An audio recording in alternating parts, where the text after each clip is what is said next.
سے بدلہ لے لو تسلیمیات۔ اونٹوں کے اصول کے لیے لوگ دارالخلیفہ کے باہر جمع ہو گئے۔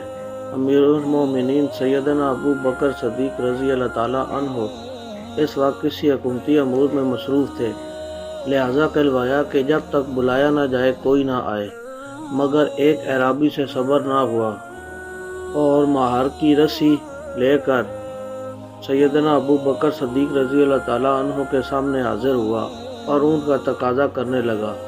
آپ رضی اللہ تعالیٰ عنہ نے بطور تادیب اسی کی مہار سے اسے مارا۔ وہ شخص چلا گیا۔ جب آپ رضی اللہ تعالیٰ عنہ کام سے فارغ ہوئے تو شدید احساس دامن گیر ہوا کہ مباد اسے نہ حق تو نہیں مار دیا، چنانچہ اسے فوراً بلوا بھیجا اور کہا کہ جس مہار سے میں نے تمہیں مارا تھا اسی مہار سے اسی طرح مجھے مار کر اپنا بدلہ لو۔ اللہ ایسے نظارے کائنات نے پہلے کہاں دیکھے تھے؟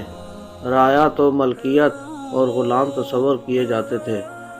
سیدنا عمر رضی اللہ تعالیٰ عنہ نے فرمایا، امیر المومنین، اس شخص نے حکم عدولی کی تھی، آپ نے صحیح مارا تھا۔